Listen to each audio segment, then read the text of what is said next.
Welcome to History at Highnoon for July 2023. I'm Carol Morgan, President of the Historical Society, and I welcome each and every one of you here today. Have a few announcements. Number one, we are run by donations from members. We have membership forms. You can give us $1,000 or you can give us $15 a year. We don't care, just as long as we get some membership. Okay? The second thing is, for several years we have done Walk Through the Neighborhood, which was Lanterns and Legacies, where we portrayed people at the Douglas City Cemetery. Due to rainout 2 years ago, 4 nights and 4 weeks we scheduled it every night at storm. We are now doing it August the 27th at the Martin Theater, 2 p.m. on a Sunday afternoon. Tickets are $10. I have tickets here. They're at the Chamber of Commerce. They're at J&D's. You can pick up tickets from them, from the museum, from the Coffee Alliance for the Arts. We're only selling 300 tickets. That's it. You can come find out what Chuck Sims, Oscar Street, and I have in common. So it'll be it's a fun show. We don't encourage children because they can't sit still or quiet long enough to let everybody else hear and understand. So you can bring them, but I don't mind being on stage and telling them to shut up. Just use your own judgment there. We still need volunteers to come sit and take a day, 2 or 3 hours at the museum if you have time. Next month we'll be doing this. We do this every 4th Wednesday of the month, except for November and December. And Johnny and I need time off. That's just the way it is. It's hard to get people to come talk. People don't want to be talk to folks. I don't know why. But anyway, today we have a special group. One I've known since she was a teenager. One I don't remember not knowing. And they are experts in a field that I love, which is genealogy. Genealogy began with me when my great aunt, Ruth Skipper, would tell me about going to England to research her ancestors. This was after World War II. There were no computers, so she had to do it all by hand. And on the Ray side, I have a cousin, Wayne, who lives in, who lives in Ohio. He started researching the Ray family by visiting churches in New England, especially in the Massachusetts area. The English were diligent about record keeping if they were not diligent about anything else, especially churches, because at that time you couldn't own a property or a business unless you were members of the church. So that got me into it. And most people want to know what great things their family did. I want to know which one went to jail. I want to know who testified at the Salem witch trial. That's the kind of stuff I find is interesting. Not this, that, and the other. I want to know the down in the dirt. Because those people were obviously having the best time. They weren't trying to make ends meet. But today we have 2 ladies and affiliated with the Mormon Church and their family center. And if you know anything about the Mormon Church, you know genealogy is a thing for them. They actually have archives in a mountain in Utah that I would love to just go spend a week right in there. I don't even have to have anything to eat or drink, just let me in. But today we have Wanda Shook and Renee Elliott. I started to say Wilkerson. Renee Elliott here to speak with us. So y'all come on. Okay. All right, I'm going to go ahead and unhibernate my thing because it keeps wanting. While she's doing that, I'm going to further introduce myself. My name is Renee Elliott. I was a Wilkerson. Eugene and Diane Wilkerson are my parents. My grandparents was George and Ora Adams Wilkerson. And so they've been, my ancestry in this county has been here many, many ages. I look back and Coffee County is in lots of my records. So I know a little bit about Coffee County then, and I'm related to anybody that was born here, most likely. So this is my son.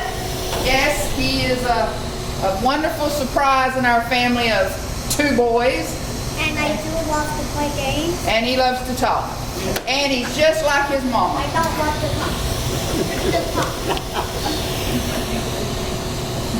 Anyways, I've been doing family history with my mom, and I don't know if you used to know Edith Wall that lived in the community. I worked with her on my family, and I've been doing this since I was his age. So I do have some knowledge of this area, even though I may be young to you. Okay. All right, I'm Wanda Shook, and I actually, probably 4 months ago, in our church we have what we call callings, okay? And I was called to be the family history coordinator.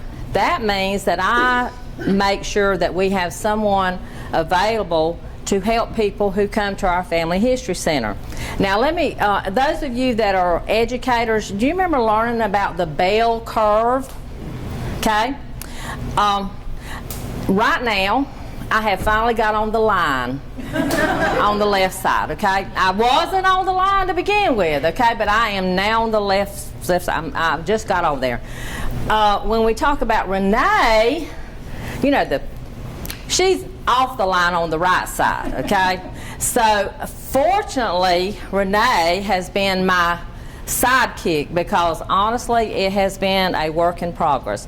I do feel like I have made progress, but I still have a lot to learn. But I do have to say that I think I've kind of caught the fire. I am thoroughly enjoying it. I'm hoping that this will light a fire under you to learn about your ancestors, because we need to know where we came from if we want to really understand our culture, our backgrounds, what are the things that our parents, our great-grandparents, our great-great-grandparents experienced to settle this country. And our country is very important, and those are the individuals who did settle this country. So what we're going to talk about, Renee talked about it, and Carol touched on it a little bit. Our church has had a mission for a very long time to gather records. We consider it to be very, very important to know our ancestors. And as she touched on, there's a place in Utah that the front of it is just a big building, but you don't realize that it's my daughter's birthday. My daughter's birthday. But it actually goes into a granite mountain. And in that granite mountain, there are billions, and I mean billions of records.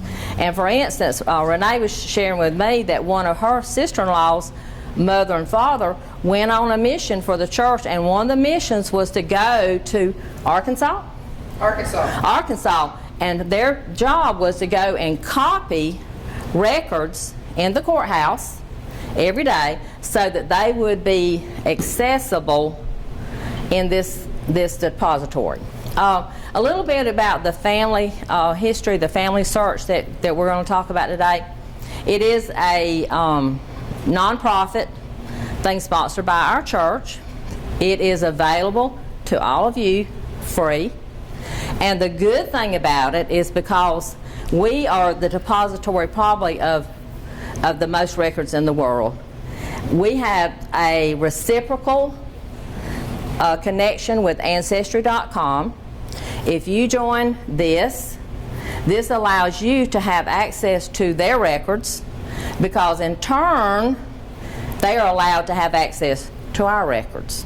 So it's a win-win, okay? So instead of you paying $27, $28 a month, I think is what Ancestry.com is, you can actually access this free. The one catch is we would probably need to help you sign up for it, but it is free, okay? And it has amazing things on this search. So for instance, we know that you know, a lot of our ancestors came from England, and I think Carol kind of touched on this. Our church actually sent people to churches and to courthouses or whatever they had in England, and they copied all of their records. So we have access to all of those church records, all those parish records. All of those have been copied so that you can not just find who you were kin to in the United States, but you can also actually go past and go and find where your ancestors came from, whether they came from Sweden or England or whatever. And Renee and I actually talked to a lady that's kind of when we have questions, we have somebody we can reach out to. And she said to us, she said, if you are going to do DNA, that she highly recommended you do it through Ancestry.com, and this is the reason. She said the other ones, what is it, something 23, they do not connect to a family tree. They will give you your ancestry, and you'll find out, oh, my parents were from England, or my grandparents were from England, or whatever, but they don't then connect that to a family tree. Ancestry.com can actually connect you to a family tree. So if you decide to do that, that was what she recommended to us. All right. Going to show you, let me see if I can get it back going. While she's getting that going, I'm going to explain, Carol, how you can get in that big vault. You go to Family Search, the Family Tree app the records that have already been digitized, you have access to. You don't even have to travel or anything, it's there. The records are accessible to anyone. Okay. All right. I'm sorry this is so small, but this is actually the web page, and the one that we would sign you up at our church. Oh, at our church we actually have a Family History Center, which has 7 computers available. They're touch screen. It's up to date. It is really pretty amazing. So if you would like to come and let us set you up. Also, I'd recommend that you put this on your phone if you have an iPhone, or I guess Android. It'll go on any phone, but you'd have an app that you could. But we can show you how to sign up, how to access the different things that are available. This is actually one of the links that it says, "Where am I from?" And I'm just going to click on that, and it says, "Knowing where you come from matters." So does it matter if you know where you come from? Where you come from is more than a point on a map, and it influences you more than you think. Knowing where you have been gives meaning and context to the life you live now. The towns, countries, cultures, and traditions you and your ancestors have lived in and experienced shape your heritage. So we're wanting to start exploring our heritage. Okay, let me go over one more.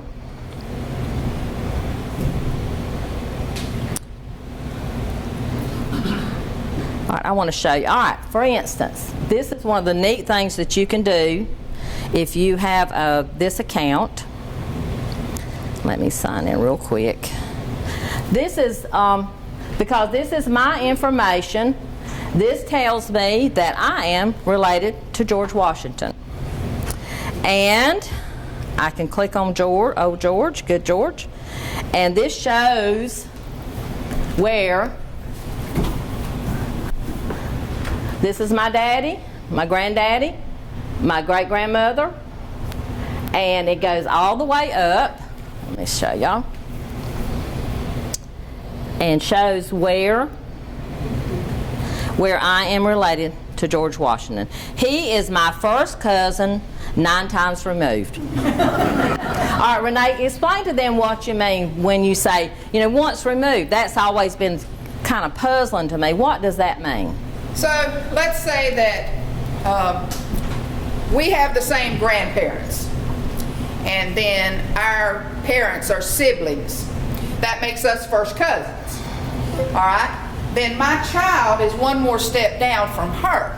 So she is his first cousin, 1 time removed. Now, let's do reverse. She has children, so they would be my first cousins to her, 1 time removed. Their children would be my first cousins 2 times removed. Now, we do first cousin, second cousin, third cousin, such as that. So if we were first cousins, then my child and her child straight across are second cousins. And then their children straight across would be third. And that's the correct genealogical explanation for the cousins and descendancies. Okay.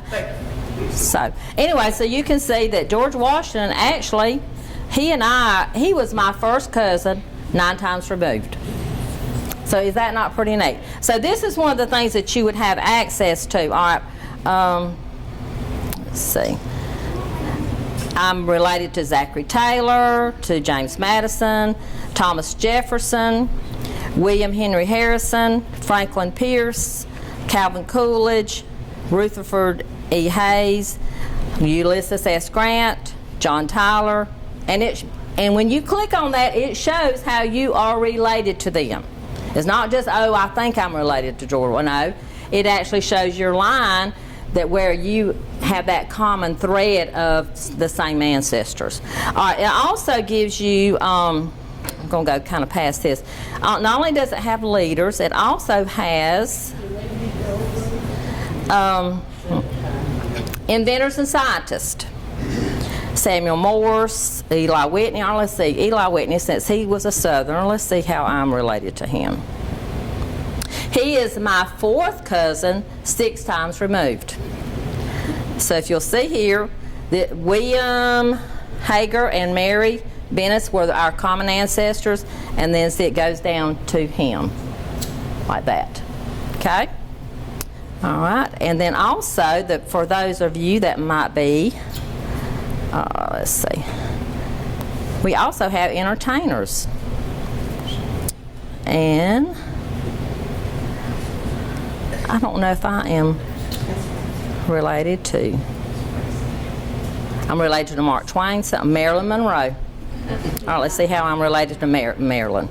Marilyn Monroe is my 8th cousin. So she and I actually go, you see, it shows where we're related. It shows the line, who we were related to. And y'all had Walt Disney, John Wayne, Elvis. We all like Elvis. Let's see how I'm related to Elvis. He's my 9th cousin once removed.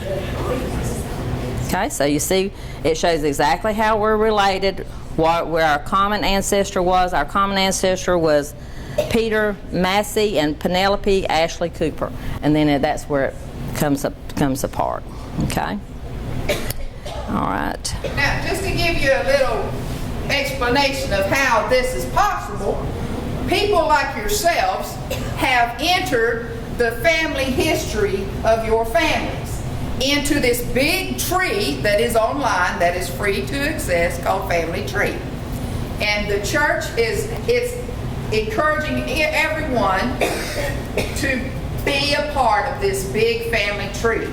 And once people have put all these things in, when you hit one, it's a connection and you're part of the tree, the big earth tree.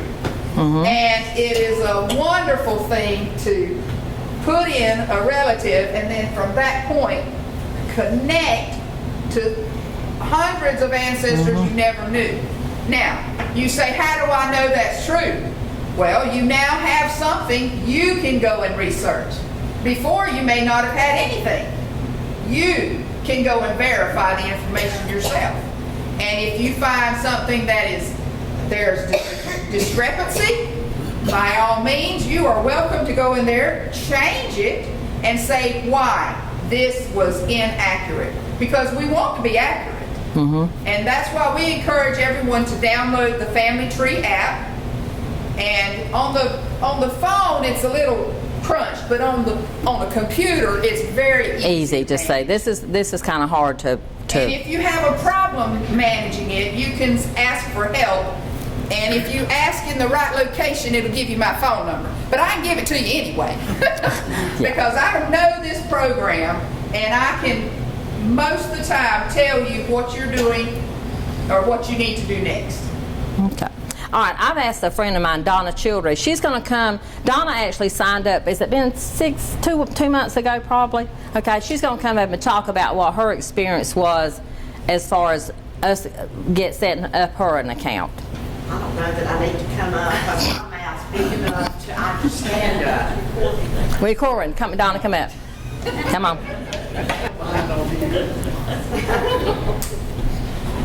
Because I want you to know how easy it really is.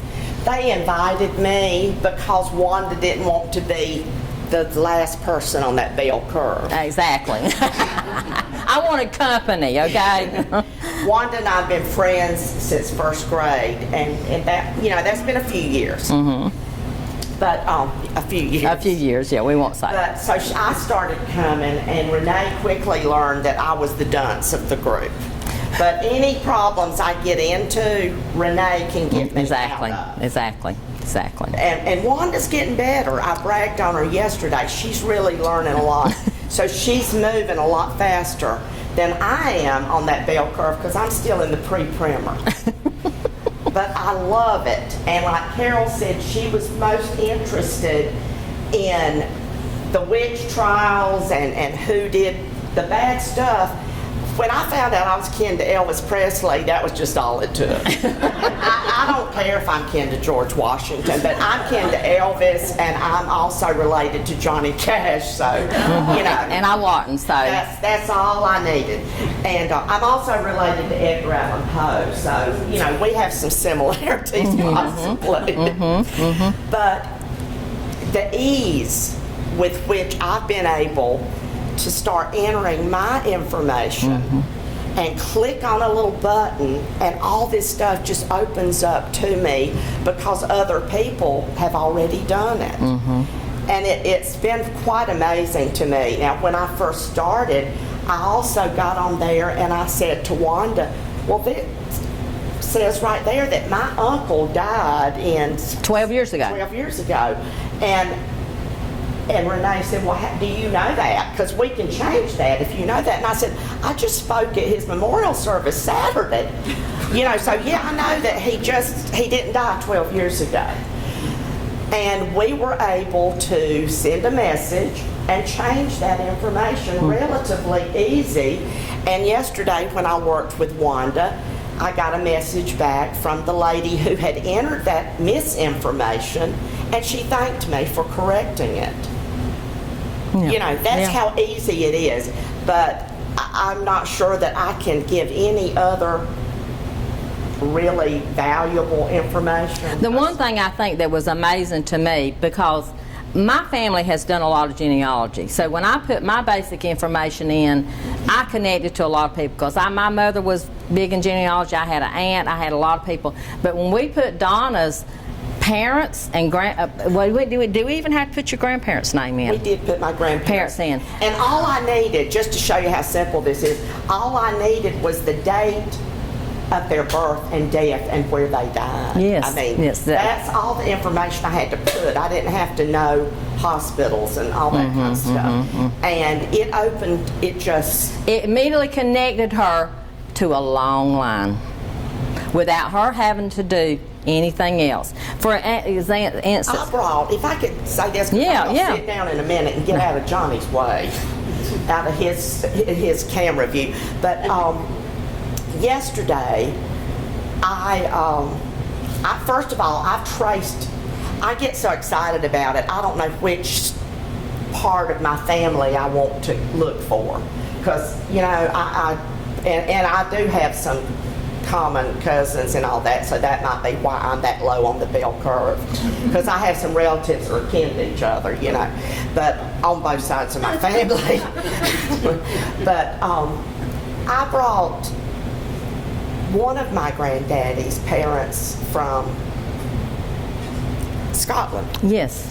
From Scotland. I saw where they came from. That is exciting to me.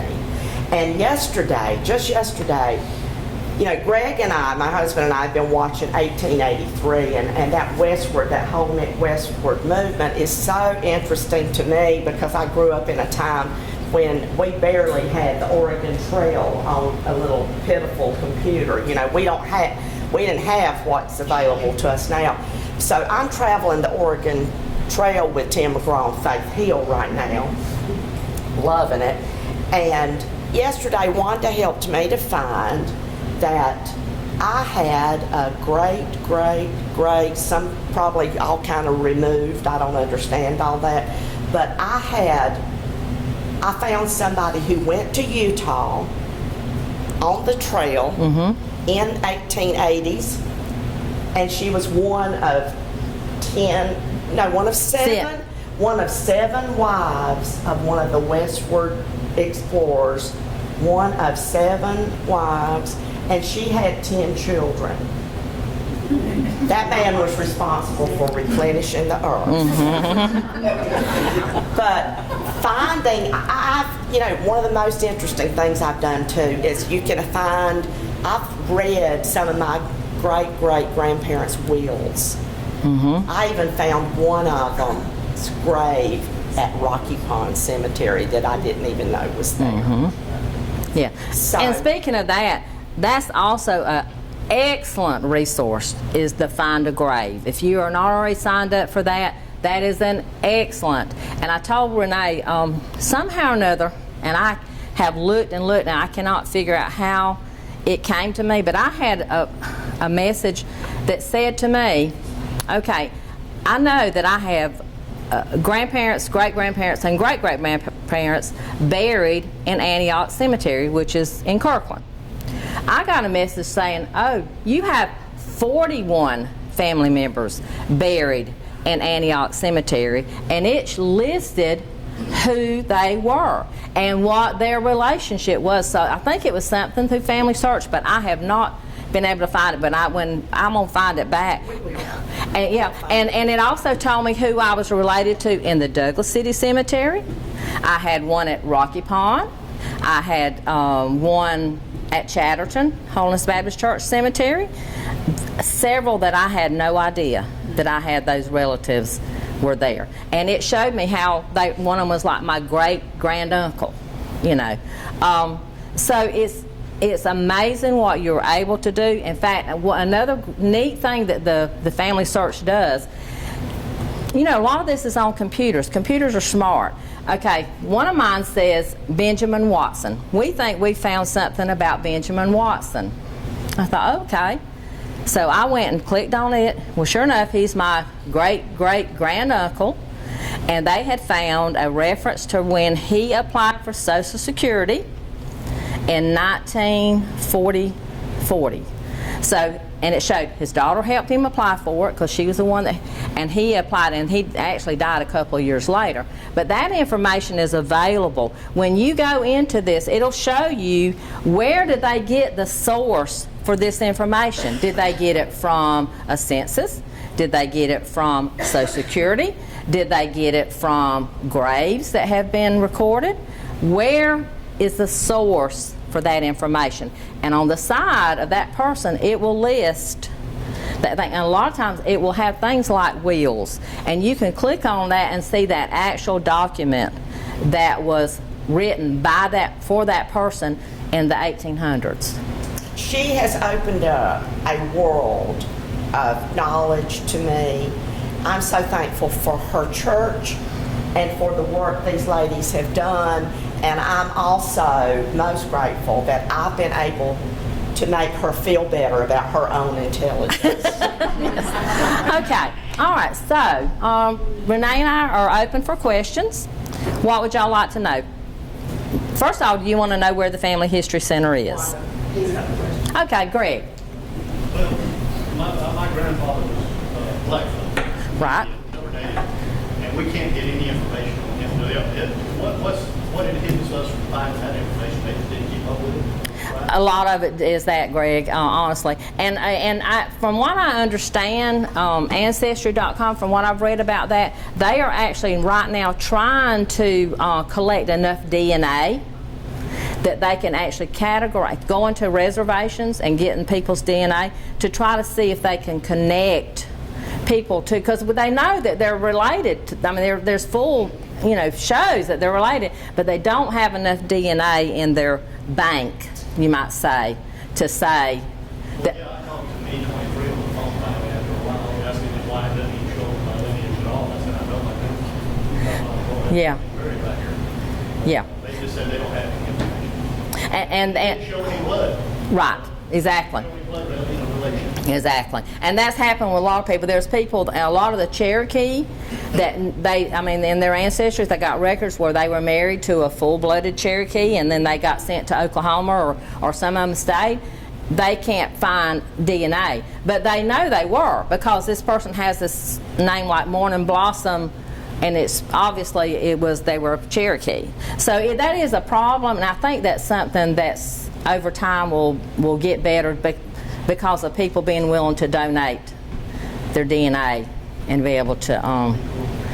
But it is a problem. That's a problem. Yeah. I don't mean to interrupt, but I actually have ancestry with the Native Americans, and I have a card that says a percentage as well through the history that we've done.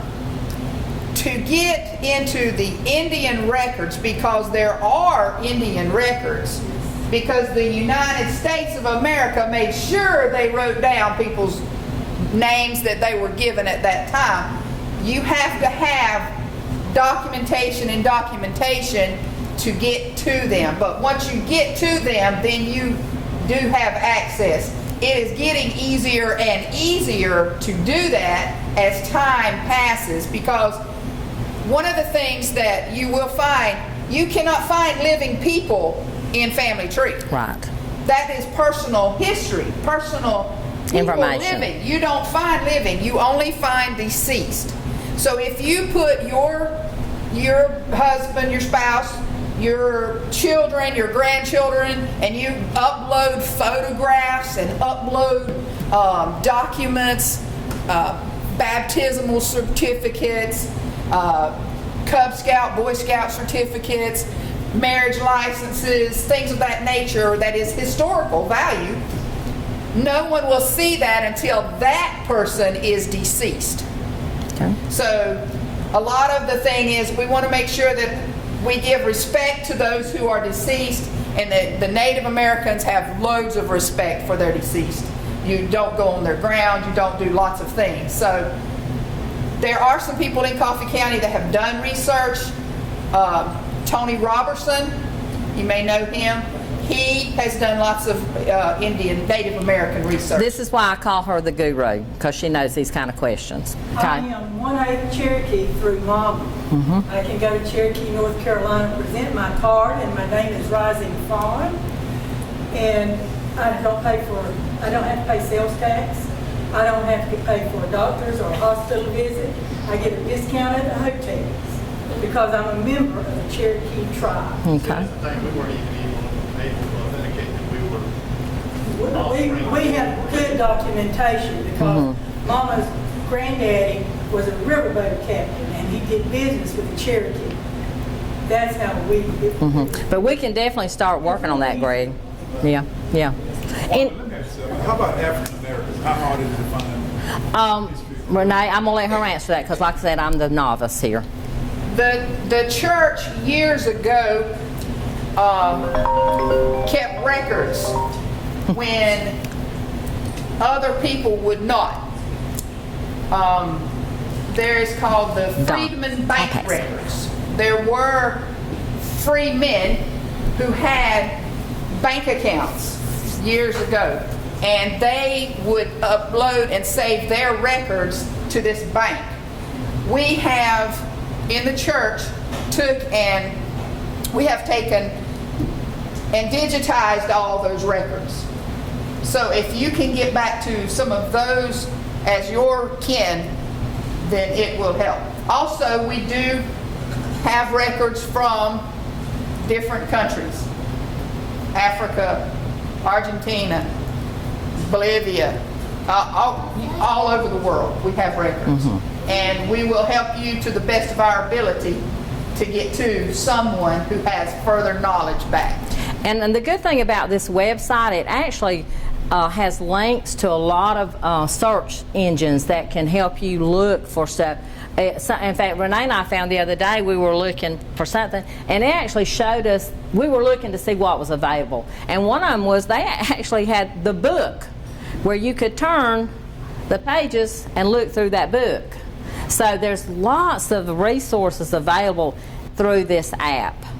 Okay, and where we're located, we're actually, our church is on Chester Avenue. We are on the side. To enter the family history center, you have to go on the far side, which would be the side closest to where the picnic table is and what would you say, the north side. And you go to the far right, or as you turn, it'd be the left, there's a door, but we will give you our phone number. If you decide that you would like to come and set up an account and let us show you how to do it, Renee and I will give you our phone number and we can set up a time. Right now, we are meeting every Tuesday at 12 o'clock. And we're willing to stay. Renee sometimes has to go because she has a child in school. I don't. So, and then we meet every Wednesday night at 5:30. Again, we're willing to meet earlier if it would be better for you to come at 4, because I know a lot of people have church on Wednesday night, and that's one thing we're aware of. So we would be very happy to meet with you. If there was another time that you needed to meet, we would be willing to do that. I'm retired. I'm busy, but I can definitely make the time to do it. Kamaya Spivey is a good resource. She has done a lot of genealogy, so she's available. We have people that are available to help you. We also, when you think about setting up your account, the first thing you need to do, you need to get your day. You need to have your birthday and your husband's birthday, and if he's passed, you want his to see. You want to know your parents' birthdays. And if they're deceased, when they died, you need to know what your mother's maiden name is, because when you put it in your account, their names, creating that person, it wants their maiden name. And why would you think that'd be important? You're going to connect. A lot of times, if you have that maiden name, it's immediately going to connect you to her parents. That's right, and I will always be a Wilkerson. I may not always be an Elliott. So this is why it's so you need some basic information. And actually, what we've done, this is called a family group sheet. I have plenty of them, so you can come and get what it tells you some information. If you have siblings, if you want to add your siblings to, let's say you put your mom and dad, there's a place that you can add the children that are in that family. We can show you how to do that. But this is kind of a sheet that shows, and I've got plenty of them. I've got actually 4 packs here that kind of tells you what kind of information would be good to have. Now, if you don't have that information, let's say, for instance, you don't know where they were born, that's okay. We can skip that. But the more you know, the better it is, okay? So we'll have this up here. We also have a pamphlet that tells you how to get started. So we've got basically 5 things here for you to get. Any more questions? My mother's maiden name was Scarborough, and they spelled it Scarboro. But part of the family we know was related spelled it Scarbroug. That happens very commonly. In fact, I'll give you an example that Donna can do this too. My husband's name is Shook. He knows that his family came from Germany. Well, when he came, his ancestor came to America, his name was spelled Schuch. But probably when he went through Ellis Island or wherever he came in to enter this country, he said Shook. Well, what you think they're going to spell it like? They're going to spell it like Shook, S-H-O-O-K. But I've actually got a lot of his family history done. In his line, I can see where his ancestor's name changed from the German one to Shook. We have that with my husband. Yeah. And Donna, what was yours? I found a will, one of my greats, and I was a Vaughn, but that will, Vaughn was still spelled with a B. B. It's very easy for things like that to happen. Have you ever, I know Joanne Lott has talked to y'all in this group. Joanne's name is Joanne Hannah, okay? And the way her name became Hannah is when her great-grandfather came to America, he said to the person at Ellis Island, my name is Joseph, son of Hannah. So guess what his last name became? Hannah. Now the rest of her family is called Lord. Rickadell, well, she's a Rickadell. Yeah, no, they're, I can't. The Rainies, but there's another one. But anyway, so she's got a lot of cousins who actually have the different last name in their background, because that person changed his name. So from that point forth, his name was Joseph Hannah. But that's how the surnames were done. You were Joseph, son of Hannah. And that's how her family got the last name Hannah. So there's lots of things, and you have to be very aware of that so that you can make those connections. But y'all, it is amazing to me, when you put that basic information in, it will immediately start hooking you up. And a lot of mine have gone back very far. I can see where mine came. I have ancestors that lived in colonial British America. Okay, it says he died, and and it was still when Britain was still over this country. So it's contagious, and it's will get you hooked, very addictive. Any more questions? Do y'all want us to write names on this so you'll know how to contact Renee and I? Okay, or when you get this, if y'all will get these handouts, we will tell y'all, and y'all can write it on there so you will know how to get in contact with us. Any more questions, y'all? We're here to help. We love it, and we're here to help you. And I think once you find, and you can get the app on your phone, and we can show you how to do that. Once you set up an account, and it's nice to have that, because I get messages all the time about things that they've discovered and say, is this your ancestor? And that's kind of neat. And it'll also say, this month is the anniversary of your great-great-grandparents. This is when they got married. So, I mean, that's kind of neat, too, that you can do that. Okay, all right. Okay, thank y'all very Yeah. much. Very good, very much information. Do what now? Would you say how to set up an account again? Okay, what we'll do, the best thing to do would be, you can, Renee, how to set up an account if they don't, if you want, the best way really, honestly, truly, is you can meet us at the church. We can set up the account for you. And Renee and I were talking about, if anybody wanted to meet us this afternoon, we would be glad to meet y'all and help you set up an account. It takes, what, 10 minutes, Renee? I set up an account on her phone in less than 10 minutes. It Yeah. was like 7 for me. And we can show you how to set one up on your phone too. So if anybody would like to meet us this afternoon, we're very willing to go there and meet you. What time on Tuesdays? 12 o'clock. 12, And Donna usually comes on Tuesdays. Yeah. So, my friend Felicia Mosley has set up an account, and y'all, we found the records.